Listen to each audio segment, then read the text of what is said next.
Hi, everyone. Thank you for joining us today. I'm Marche, the Webinar Director at Advice Chaser. Before we introduce our guests and get started, I do need to do a little bit of legal housekeeping. Advice Chaser, the host of this webinar, is not a registered investment advisor. We cannot and do not give financial advice.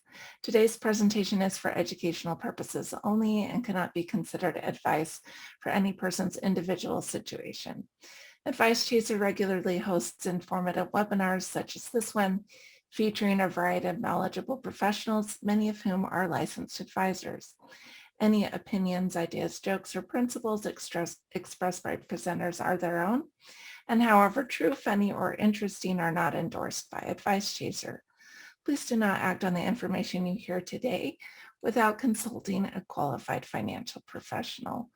Well, we're so thrilled to bring you this educational presentation. Attendees are muted, but we encourage you to ask questions using the chat box, and the presenter will answer those queries during or after the webinar today as appropriate. If you ask a question in the chat box and we don't have a chance to get to it, go ahead and leave your phone number as well. If we can't get to that question, we'll make sure someone reaches out to you after today's event. We want this experience to be as educational as possible. Please don't hesitate to ask for clarification or expansion of the material. That's why we bring these knowledgeable professionals to you. We'd love to introduce you to today's moderator. Sean McElderry is the CEO at Monarch Wealth and Retirement Strategies and holds the designation of Certified Financial Fiduciary.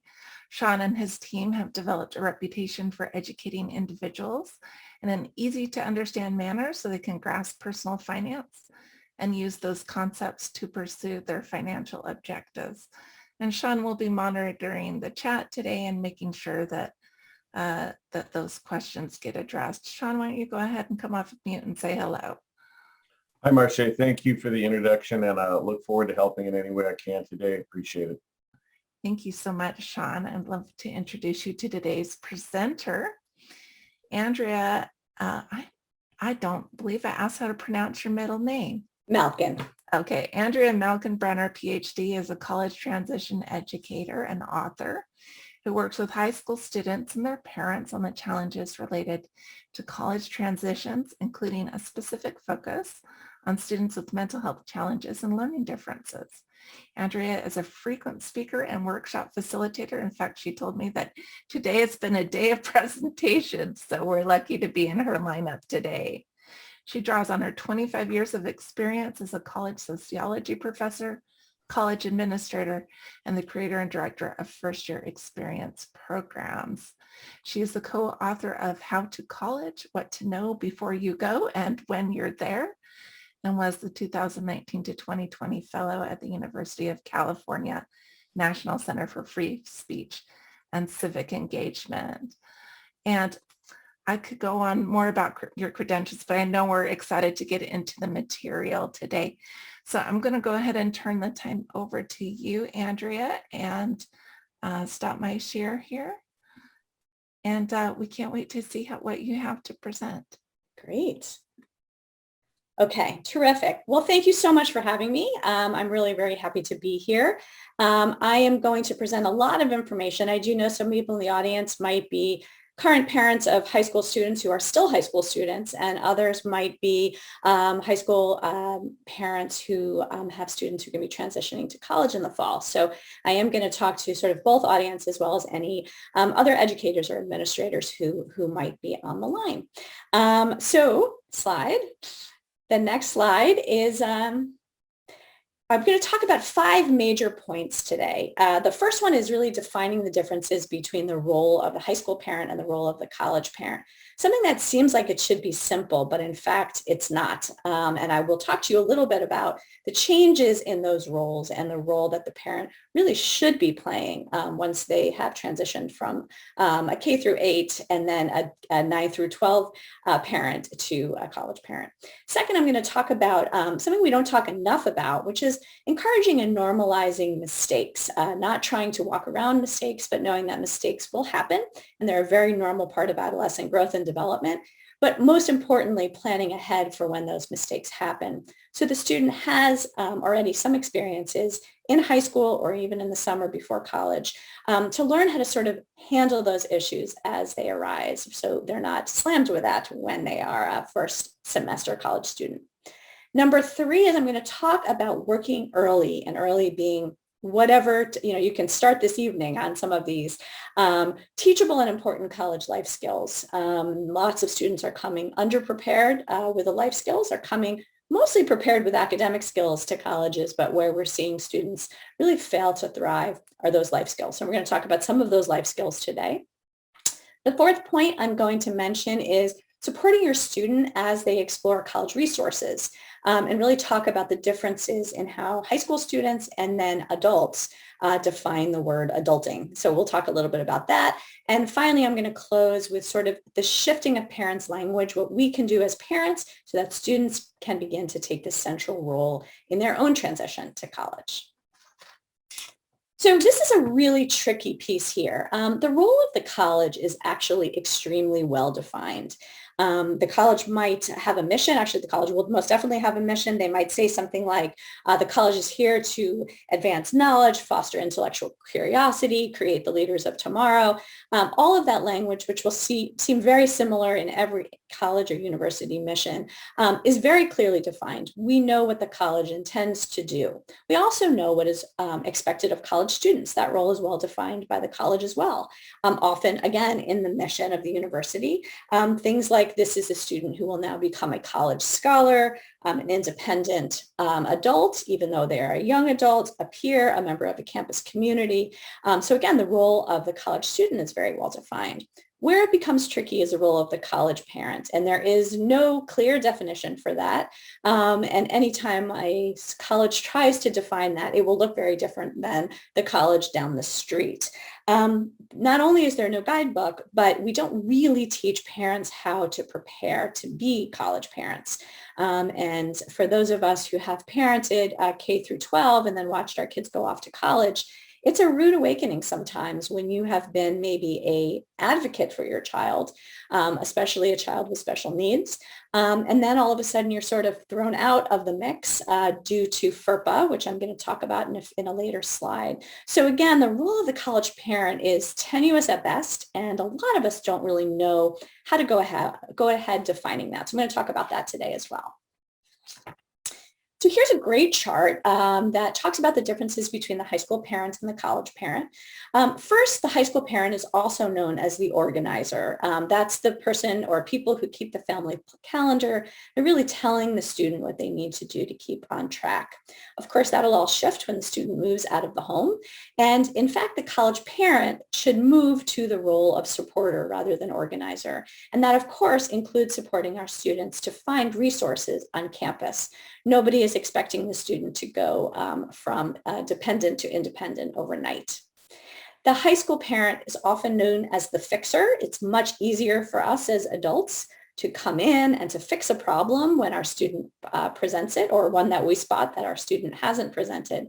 And the problem, of course, is that the student is going to need to fix their own problems once they've moved out of home. So the role of fixer from the high school parent needs to change to the role of encourager in encouraging the student to fix their own problems and mistakes as we become college parents. And a good part of this is FERPA, which I have mentioned already, and I will mention in the next slide. The high school parent is often seen as an obstacle remover. You may have heard the term snowball parent or snowplow parent, lawnmower parent, helicopter parent. These are all terms that have been coined about, especially the snowplow parent, removing obstacles so that a student doesn't have to face them. We're clearing the path for them. And if you've done that before and you've sort of caught yourself in that trap, this is a great time. High school and the transition to college is a great time to stop. Because what we need to do as college parents is really to step aside and allow our student to traverse those obstacles for themselves. They are going to face many of them, and they're going to need to know how to kind of hurdle those obstacles rather than expect the path to be cleared for them. I don't know if you're like me, but you've sort of heard the words of your own mother come out of your mouth while you live under my roof. And in fact, what happens when the child moves out and lives under a different roof? So that's something that high school parents don't think much about, but college parents do. And that's especially challenging the first time our students come home to visit. Many students, that's Thanksgiving break. When they have been sort of on their own, different or no curfew, sort of pick their own food and the time that they would eat. And then all of a sudden they're coming back into a home of rules, understandably. So that's a challenge that a lot of college parents face and something we should be thinking about in advance. High school parents are often those who provide daily reminders. That might be make sure you bring your soccer jersey. Did you email your professor back? Do you have your lunch? The more that we can lay off those reminders at the end of high school, the better, because of course our student is not going to have us in their ear when they head to college, and we shouldn't be texting them every minute to remind them of these things when they are young adults. The college is going to expect them to remember these things for themselves. And so in fact, the college parent should rarely be providing reminders, and eventually, probably by their last year of college, really never reminding them of things. Finally, the high school parent is one to reiterate expectations again and again and again. You may feel like you're a broken record. And of course, that's something we want to move away from and encourage our student to set their own expectations as they head to college. So the next slide, I had mentioned.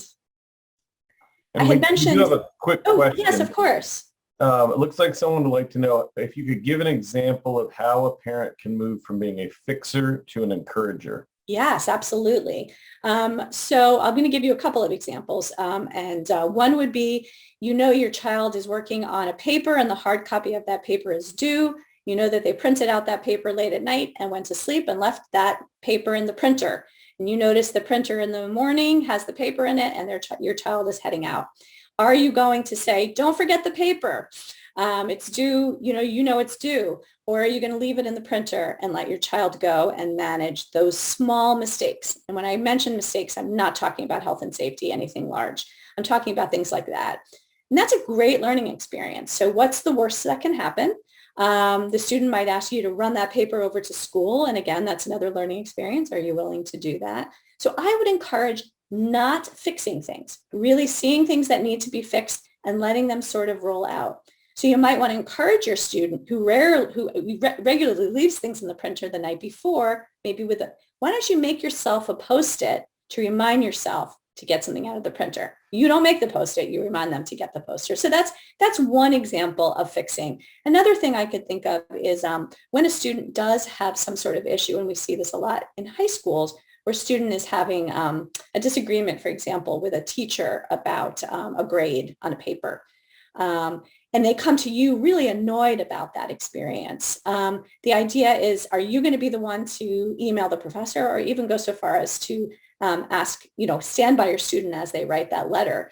Well, hopefully not by the end of high school. You are not going to be part of that fixing. You can sit down, you can brainstorm ideas, but ultimately that student should be able to fix those simple mistakes by themselves. So those are two examples I can think of. So let's talk a little bit about FERPA. And if your student is still in high school, it's nothing that you need to worry about right now. This is going to sound like a lot of information, but you are going to be presented with these slides. It's recorded, so you don't need to take notes. But it's something that I find a lot of new college parents don't understand. So FERPA is the Family Educational Rights and Privacy Act. And as it says on the screen, it's a federal law that protects the privacy of all students when the student reaches the age of 18 or when the student, even if they are under the age of 18, reaches school beyond the high school level. And I'm going to tell you a little bit about it because it's a conversation. This is not prescriptive. I'm not telling you what you should do. Whatever works for you and your children is that should happen. Those decisions should happen within the family. But I do want to let you know that a lot of students come to college ill-prepared for handling this. So what ends up happening is that unless your college student, and I always get asked, is this also community colleges? Absolutely, 2 and 4-year schools all do follow FERPA. There's one exception to FERPA, and that is if your student is a high school student enrolled primarily in high school, but the high school has organized a college class, but still you're registering for that college class through the high school, FERPA does not apply. if you have a high school student and you are registering for a college level class and you're doing it on your own, FERPA does apply. So those are things I can clarify if needed. But what happens when your student goes off to college, unless they sign a waiver? FERPA, this federal law, prohibits the college from providing parents with all of these bullet points, and there are five of them. So really what it says is that you are no longer going to be getting the same stuff that you had access to in high school. That portal that you might have gone on to check your child's grades or to find out your child's teachers, find out their academic progress, or if they're on academic probation, the letters you might get from the school, all that goes out the window when your child is in higher ed. So you actually do not have any access as a parent to your students' disability accommodations, your students' grades, their grade record. You will no longer see their grades. Their students' academic progress, so you won't find out if your student is failing a class or if they have a B in the class. If your student is on academic probation, those notices go right to the student as a college student. And also, with the exception of a few schools, the tuition notification, scholarship information, really regardless of who signs the checks, do go to the student. Now, I will add one little piece for this last bullet point. Schools have kind of gotten clued in, and they want their money, of course, that sometimes tuition notifications get lost in the shuffle because college students, especially first-year college students, are terrible at reading emails. So usually this can be pulled out of FERPA, and schools will ask the student early on for permission to have their parent or guardian be able to look at their financial information. That would include bills due, things like that. So that is a little bit of an exception there, but legally it's still covered under FERPA. So the question is, what do you do with this information? Should you assume that because your child probably not going to tell you this stuff, you should have them sign a FERPA waiver? And again, this isn't prescriptive. That's not my place to tell you what to do, but I wanted you to think about a couple of things as FERPA becomes a reality for your family. First of all, the question is, do you really need to see all these? The second is there another way that you can see what you believe is important on this list without having them sign a waiver? And I'll give you an example of my own. I have a son and a daughter. My daughter is a college graduate already. My son is going to be a sophomore in college. And although we did not have him sign a FERPA waiver, it was important for me to see his grades.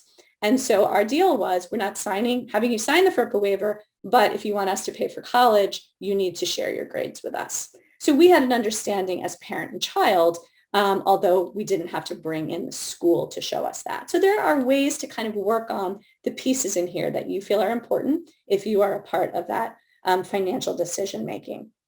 The last thing I would add on this slide is a question that parents really should ask themselves is your kid college ready? And if you really feel that none of these things are something that your student could handle on their own or report to you if needed, that's a question I want you to sort of take some time and think about, and maybe talk to tutors, talk to teachers, college guidance counselors, anybody who's sort of on that team to help you make that decision. We do have one more quick question. Absolutely. Once a waiver has been signed, what sort of information do parents have access to? Everything that's on that bulleted list right there. Okay, remember I said I had 5 points. Point 2, encourage and normalize mistakes and discuss how to handle them. So living on campus and away from home is really when our teens sometimes face struggles. And a lot of those mistakes are expected. As a matter of fact, for those of you who are parents in the audience and went to college yourselves, maybe 30 years ago, the people that live on college campuses today and work on college campuses, they didn't even exist back then. We now have specialists in first year experiences. We have, sophomore deans. We have people who focus on the junior and the senior year. So we really have people who know the developmental age of your student. Nobody is going to expect a 17 or 18-year-old college student to know how to handle the mistakes that a 21-year-old college student would know. So kind of take a breath and remember that. I would argue, though, that ideally making mistakes, and the one I mentioned earlier based on the question that was asked about leaving the paper in the printer, those are simple mistakes that really can be handled in high school and taught in high school. So things like a parking ticket, a lost item, sleeping past through first period and not being woken up for school.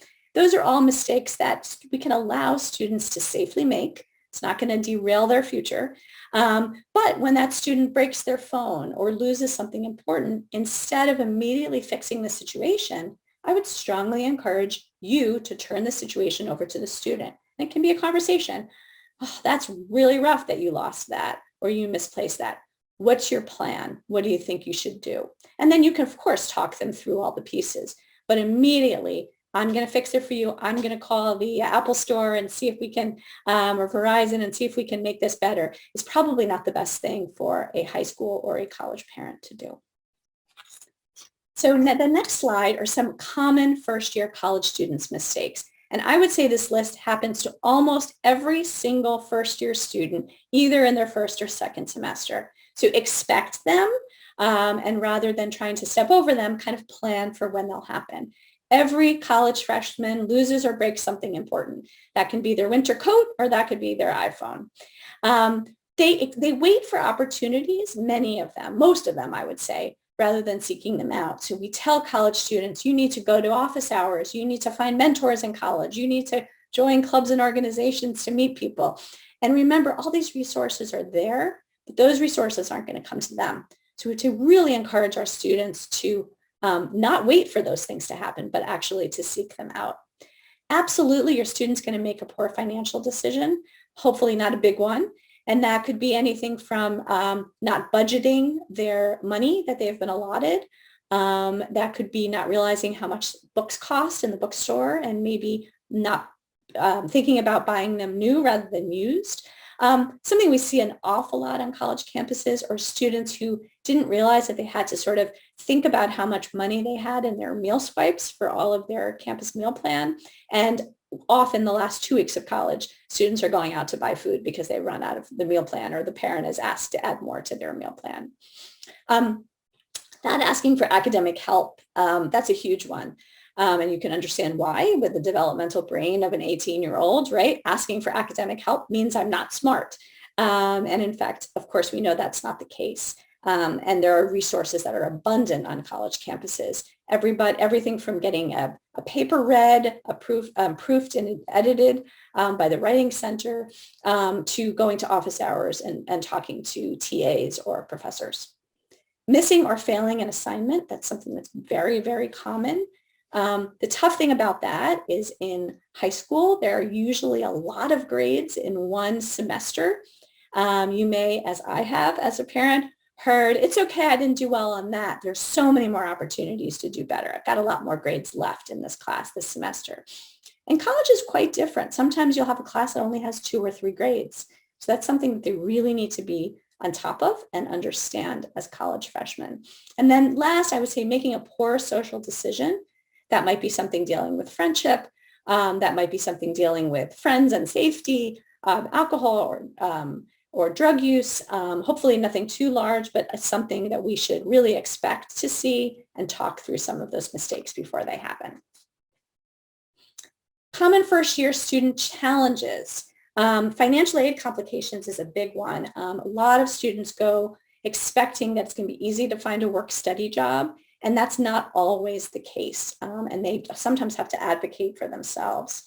Often college students don't realize that a financial aid package requires a specific GPA level for a scholarship or an award. So that's something that they should also be talking about in advance. A lot of first-year students get homesick. And that's not always for, although we'd love to think it was, but not always for mom and dad. Sometimes it's just for their home culture. Sometimes it's for food.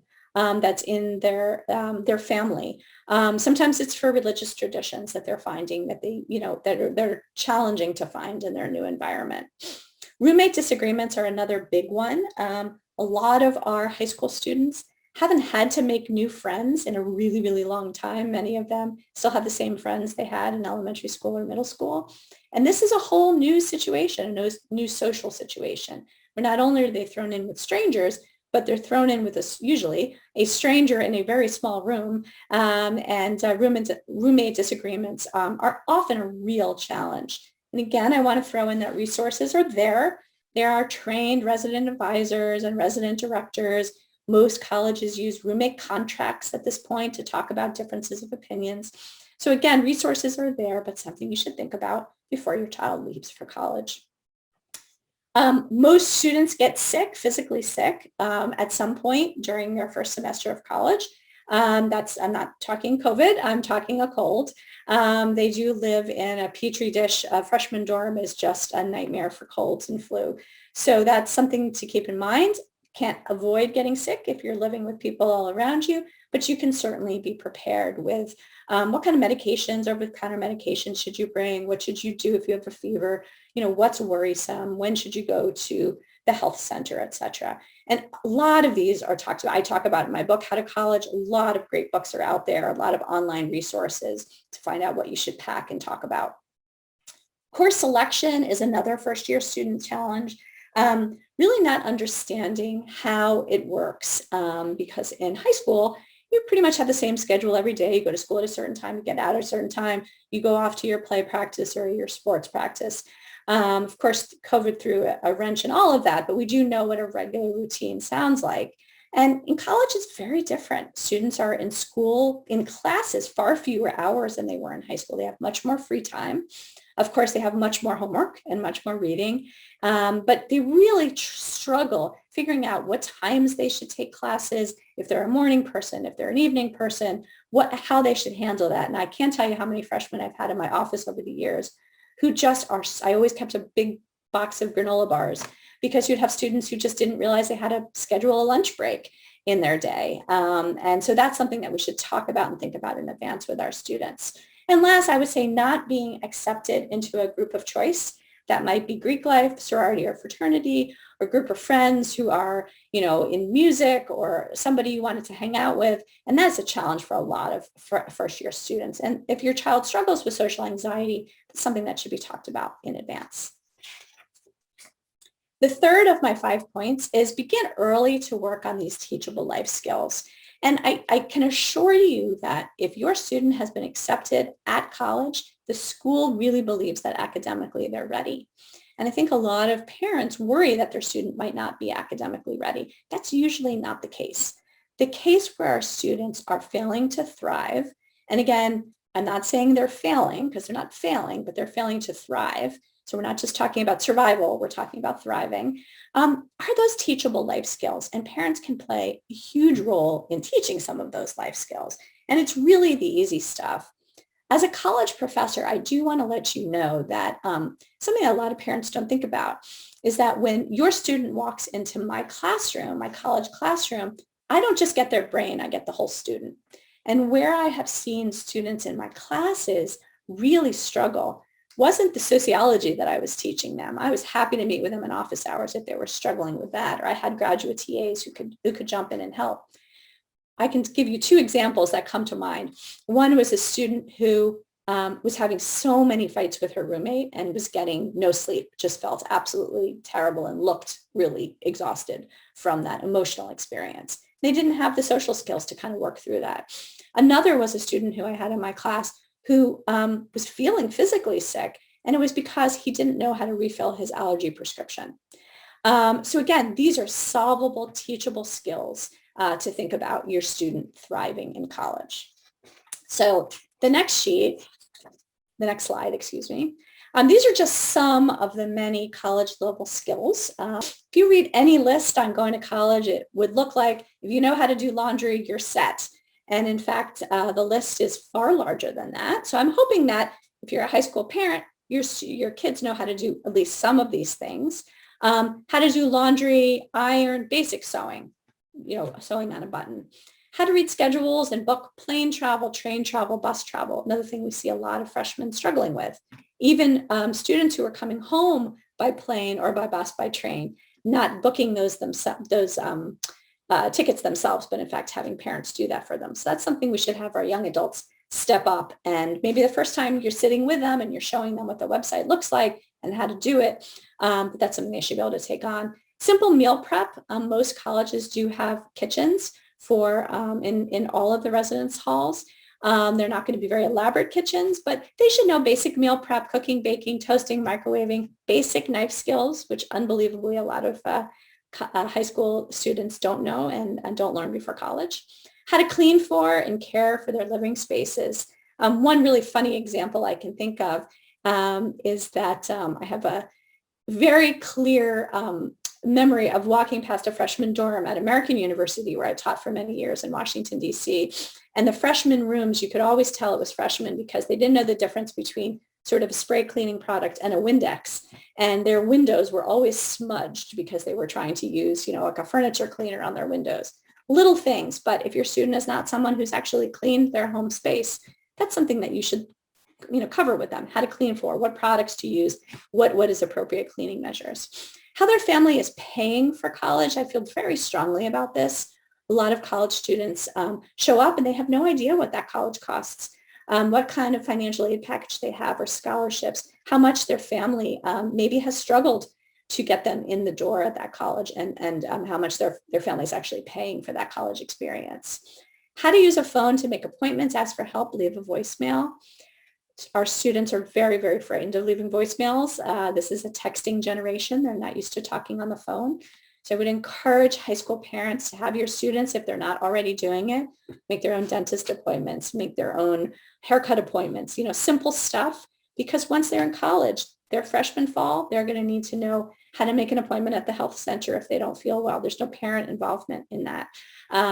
Flu shots are going to be offered free on campus in the fall, and they're going to need to know how to make an appointment for that. So better to learn while you're under your parents' roof, and they can help you.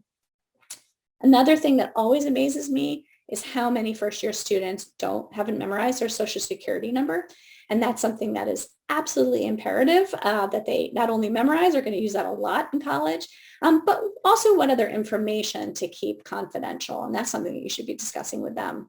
The basics of health insurance, copay, and prescription filling, how to treat common illnesses and manage medication dosages, especially if they take prescription medication, how to keep and record a budget.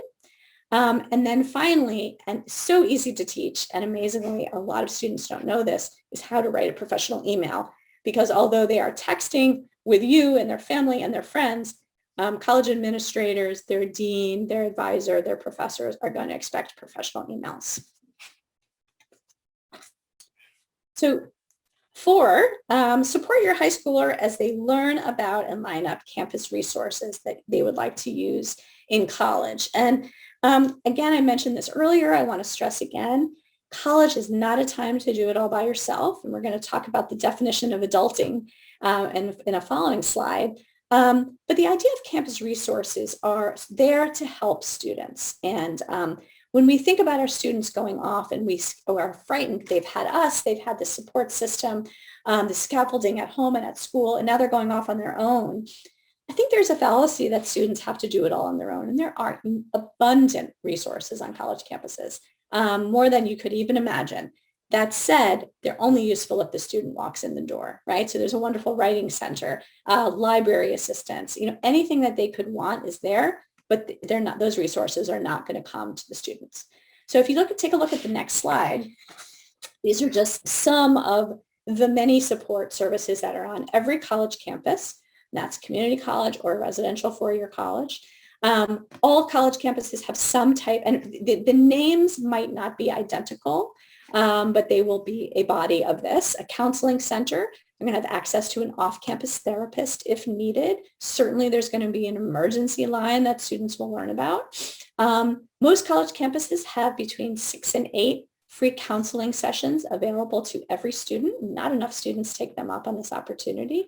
So the mental health counseling and mental health support is available on college campuses. Another great resource is the health center.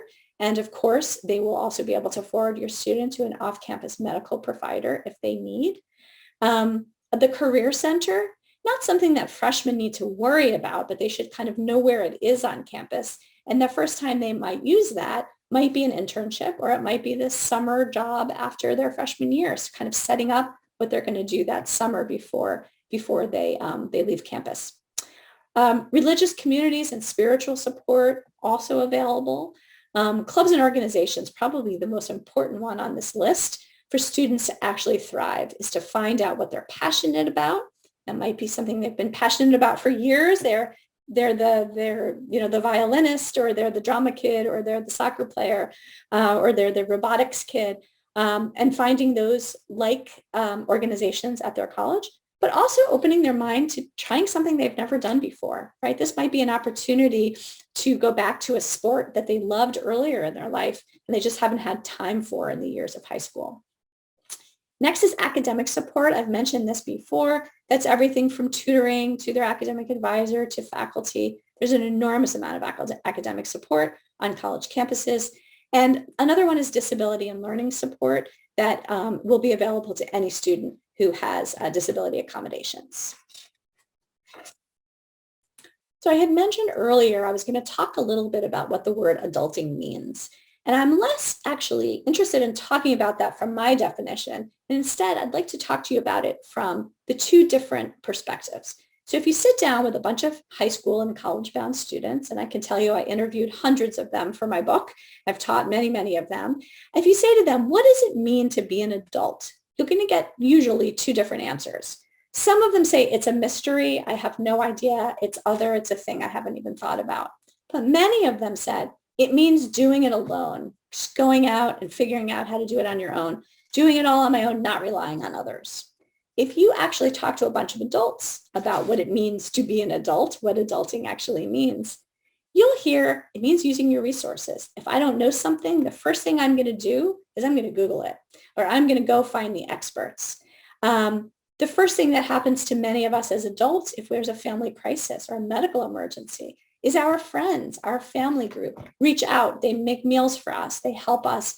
They help to take care. We actually use our resources as adults really well. What we do poorly is we don't very well, and I'm certainly been guilty of this as well, we don't well teach our high school students and our young adults how we use this. And that's something I can't stress enough. If we can sort of model that behavior for our students, I'm really a believer that they will learn that adulting in college means using resources, finding help, finding mentors, seeking out people who will be there if they have a problem. The last point of my presentation is the idea of shifting parents' language from problem-solving words to words of encouragement. So I'm going to talk to you a little bit about that if you want to flip the slide. And this is probably the most important, and I do workshops specifically about this topic. So if we as high school parents and parents of college-bound students can start reframing our language used by these young adults from what should I do, which is a lot of our kids will come to us and say, I have a problem, what should I do? And of course, the parent as fixer will say, because we actually know what they should do, right? We'll say, well, did you do this, this, and this? Or you should do this, this, and this. And if we can actually train our students, if they have a problem, and they will, to think it through and ideally come to us and say, I have a problem. Here's my plan that I've thought about. What do you think? And then it's a conversation between an older adult and a young adult. You're going to have a lot of advice. Their plan might be pretty terrible, or their plan might have some really great ideas in it, and you can help hone that plan with them. So that's something that I'd love you all as parents to think about, and it can really help our students transition to college. So the questions we should be asking is my student college ready? Right? And if every single time they have a problem, they come to us and they say, I have a problem, what should I do? And we're fixing their problem and they're expecting us to fix that problem, they might not be as ready for college as we need them to be. So if we can kind of reword this, and if you think about it from the college perspective, if a student has a problem, for example, they are struggling to get registered for a class that they know is a core required class for them. They're going to freak out and they're going to immediately go to their academic advisor's office. They're going to walk into those office hours and they're going to say, I have this problem. I can't register for this class. I need to get in. What should I do? Well, I can promise you that a college administrator, staff member is not going to tell them immediately what they should do. They're going to say, take a breath, because remember, they've been trained to work with adolescents. Take a breath. Let's talk about it. What do you think you should do? So the earlier on that we can start students in high school thinking about problem solving all day, every day. And we can start thinking about this language that's going to be expected of them in college. I think the better they'll be. Along those same lines, I see this really big chasm. So high schools don't necessarily teach a lot of these 5 bullet points that I've mentioned, but colleges expect students to have not totally mastered, but at least started learning how to do all of these things. And I think it's really, really important for parents to work to help fill that chasm, right? And maybe that's taking a workshop or reading a book or taking webinars together. And maybe that's just conversations that you need to have every time you get your kid trapped in a car with you. Great time to talk to your high schooler because they're usually, especially our boys, do a lot of grunting in response. But dinner table conversations, like let's start talking about what college is going to cost and what this means for our family. Let's start talking about how to solve problems when we have them. Like, for example, kid, what are you going to do if your cell phone breaks? And then actually work through it. It becomes a conversation rather than a lecture from the parents. If we can think about that sort of void in that information and the role that we can play as parents and start helping fill that void before our students even know that that void exists is terrific. I think that's pretty much it. I want to kind of tell you a little bit about what I have coming up in case you're interested. So I mentioned my book, How to College, What to Know Before You Go When You're There. That book is available on Amazon. It's also available on my website. My website is right there as well, ambrenner.com. I have created something that actually came out of a parent workshop a year ago. One of the joys of being home for so long is I was actually able to trademark a product. And you're one of the first audiences who is getting to see the sample. So this is a sample, and I have created a deck of conversation prompts for college-bound students and their parents, and they're based on hundreds of focus groups with parents of college sophomores and students themselves who said, here's either what I talked to my kids about, or I talked to my parents about, or what I wish I had spoken about. And so again, not prescriptive, but these are conversations about what should be talked about before the student heads off to college. I just want to end with one point, if that's okay, before we go to the Q&A. Absolutely. One of the things I want you to think about, and I think it's important because I spend a lot of time with high school parents, and I do believe that this is something that's not said quite enough. When we drop our kids at college, we are dropping them with all of the emotional baggage of raising them, right? So I drop off Johnny, and I think, Johnny was late to learn how to tie his shoes. Or, there's Michaela and she's my kid. I remember that she couldn't even make it through a slumber party. Again, all of that baggage that you know about your kids and their late bloomingness or their lack of preparation, that is on you and us as parents. But we as college administrators and faculty, we don't see that. We see clean slates. We see college students who are going to make mistakes, but they are ready to learn. And that's sometimes a hard thing when the parent walks away from that drop-off day. We are seeing really new kids who are ready to kind of take on that transition, and college administrators and faculty are there for the ride. They're there to help them. So I do want to assure you that that's happening. Thank you. Okay, so we do have some questions. Sure. Does FERPA apply to students with disabilities? FERPA applies to every college student. Rare exceptions. So students with disabilities are more likely with their parents and with the advice of disability support specialists to sign the FERPA waiver. That does not mean every student with a disability signs the FERPA waiver, but we definitely see higher numbers of students with disabilities whose parents are asking them to sign that waiver. But it does apply to students with disabilities. It applies to all students, yes. Okay, next question is, you talked about assessing whether a student is really college ready. If we've decided my student needs some time before college, what are good options for preparing? That is an excellent question. And if COVID has taught us anything, it has taught us a lot, but it's taught us about the genius of the gap year. And if you think about it, the 17-year-old or even the 15 or 16-year-old that's going on that college tour is a very different person than that 21 or 22-year-old who's finishing college. So I would say think really hard about that development and not every kid is college ready at age 18. So some wonderful options. There are gap year programs that are internship driven. And there I'm happy to follow up with resources if anyone wants to reach out to me through my website. I can send you some links. There are gap year programs that specifically focus on students getting into the world of work, and they send students out a month or two internships so they can learn a little bit about a lot of different careers. There are gap years that are specifically about college life skills, where you move into sort of a group house, and they're all over the country. And they have sort of an RA, resident assistant, that lives with you and teaches everything from budgeting to cooking to, organizing your life. So some students might not be college ready and need the life skills piece. And then there's always the option of slowly starting in a community college, and that's a wonderful option for students, maybe taking 1 or 2 classes or even enrolling full-time in a community college.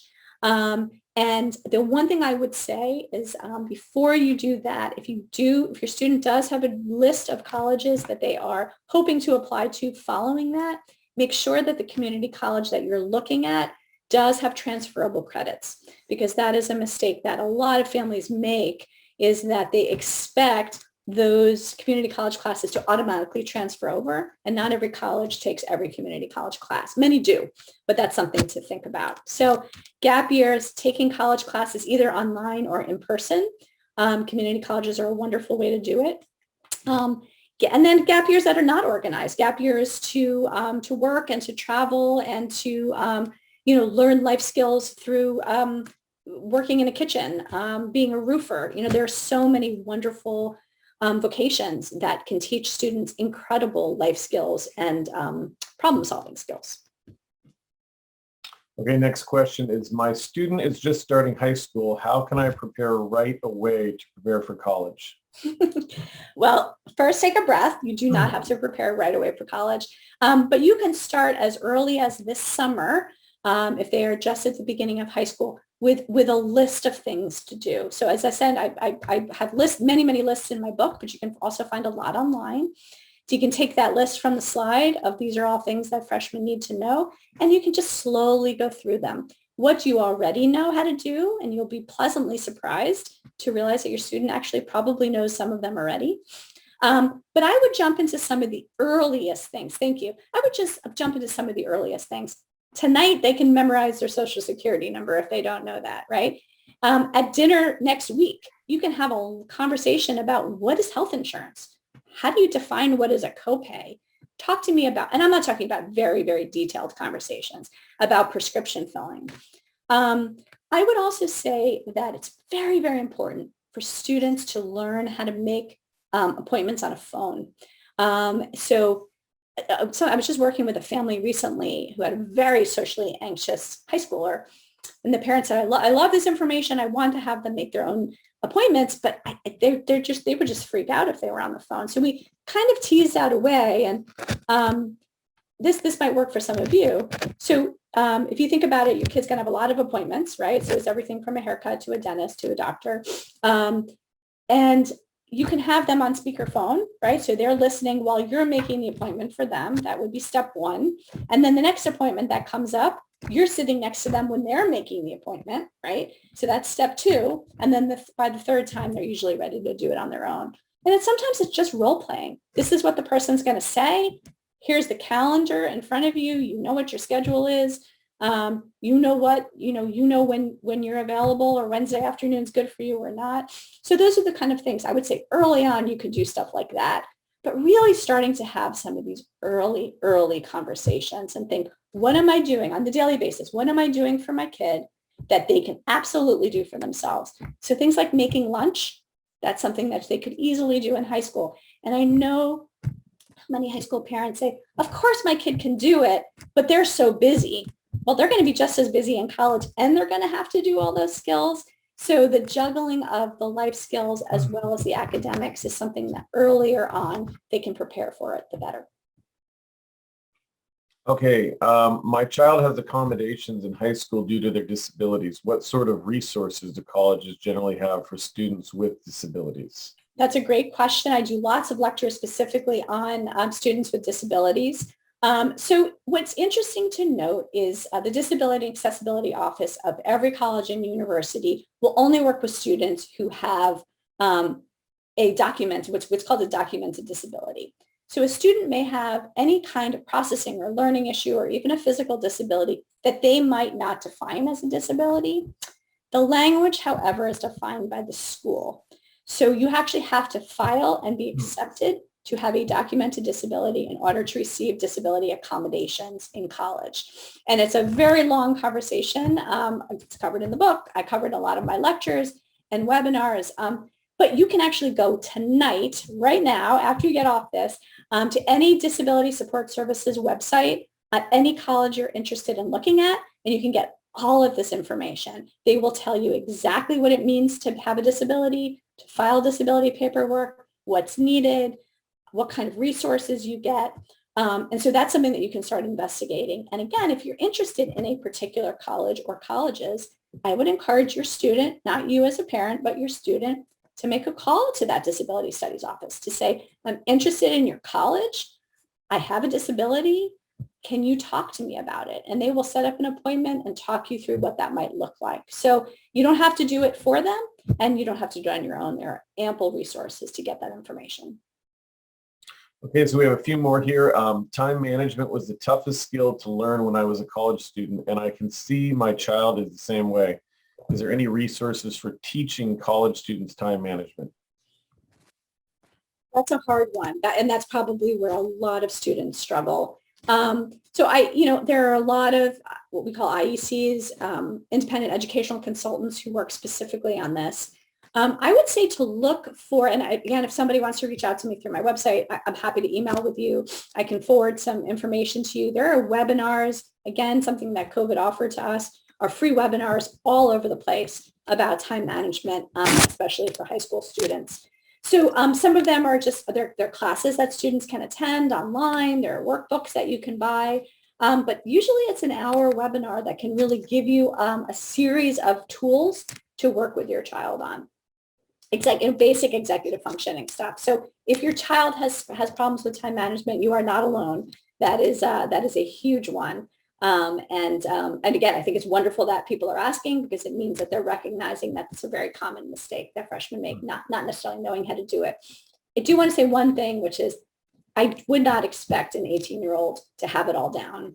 And I've worked with so many college students. I've probably worked with 10, 15,000 over 25 years. There is nobody who comes in 100% prepared for college. Many students come in and they're either socially totally ready and academically they're a little behind, or academically totally ready but socially a little behind. So if you're seeing that your child is struggling with both academics and societal interaction, friends, roommates, things like that, that's when you might really want to have a conversation with an expert, with a tutor, maybe talk about a gap year until there's the chronological maturity. Maybe your kid needs an actual one more year. But if your child is struggling in one of those two avenues, they're behind with time management, but they're really doing okay in classes and they can really have friends and they're interacting well with peers, they're right on where they should be with the intellectual development of an 18-year-old. Nothing to panic about. Okay, so I have two more questions we want to get to. One, this is a good one. What if one of the parents wants to call students, college students on a daily basis just to check in and see how things are going? How can the other parent get them to stop doing that and enforce that the student should initiate the calls? That's okay. So that's a loaded question, but it's a great question. Actually, in this deck of cards that's going to be on Amazon, it's September 1st. That's actually one of the cards. So it's you named it perfectly. All about family expectations, and that's something I would love to see parents together. If there are two parents in the family, have a conversation with their kid. And actually, I've encouraged divorced parents to have it virtually with the child. So I've actually seen that take place where two divorced parents in two separate places are having a conversation, one in person and one on FaceTime with the child about, all right, you're heading to college. Let's, the three of us together, let's figure out what seems like a reasonable communication plan. So if you have that conversation in advance, and again, not prescriptive, I'm not telling you how many times it's appropriate for you to engage, but usually the family unit can together come up with a reasonable expectation. So all three people may enter that room and say, I expect you to text me every day, or we need to FaceTime multiple times a week, or I have no intention of calling you at all. I think it needs to be a conversation, and those expectations should be set before the kid leaves for college, but you need to be flexible and know that that might pivot, because you might have, everyone's agreed that FaceTime on Sunday at 8, and then the student wants to join a club that's Sunday at 8. So you have to be flexible and know that the student has to obviously lead that schedule, because we don't know exactly what their schedule is going to look like.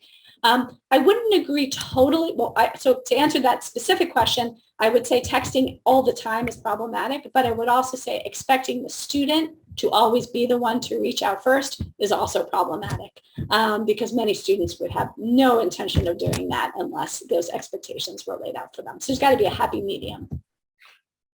Okay, and I have one last question. Let's see here. Do you have any tips on making the transition to having a college roommate easier? Again, conversations with parents in advance. Where we see students struggling with roommates, two major areas. One are political differences, and that is a growing problem, where it's not that there are political differences and the students don't necessarily want to try it. It's that they don't know how to talk across difference. And so that cross-cultural communication is super important. Some high schools are now starting to teach that, but that's a conversation, and it's an ongoing conversation that you can have with your student in advance of, you feel this way politically or religiously, whatever it might be. What are you going to do if you have a roommate who has a totally different opinion about the president, about God, about, whatever it might be? And so kind of teasing out some of those, really tough conversations well in advance is a great role for a parent. The other thing I would say where those political differences are one big avenue. The other are stem from a student misrepresenting themselves on a roommate form. So your student will be asked to sort of tell a lot about themselves. They're going to sort of tell about their, what music they listen to and what time they go to bed at night and how they study and all of that sort of stuff. And I would encourage, one of the things we see on college campuses is students sort of write about their aspirational self, not their actual reality. And so often they're matched up with someone who has a very different reality. So if your student is messy, this is a time to actually say that on the form, for them to say that on the form. If your student goes to bed very late, it's really time to say that on the form rather than writing about your aspirational self, so that way you have a much better chance of being connected by residence life with a roommate who has a living situation that is similar to yours. Well, thank you so much, Andrea. That's all the time we have to go over questions. I want to encourage people, if they have some more questions, go ahead and leave those in the chat. If we haven't had a chance to get to you, please leave your phone number, and that way we can reach out to you if we haven't been able to address your question. So on behalf of Advice Chooser, I want to thank Andrea and Sean for being here, and the organizations that have worked with us to bring you this webinar today. Thank you so much for our attendees for attending.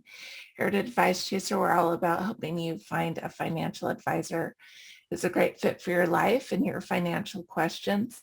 Our matching service is free to you, and every one of our advisor partners has committed to offer a free initial consultation to anyone we introduce them to. So find out more by going to advicechooser.com and clicking on the link to find an advisor. Once again, from Advice Chooser, thank you so much for coming. We'll see you in another webinar soon. Bye, everyone. Bye. Thanks for having me.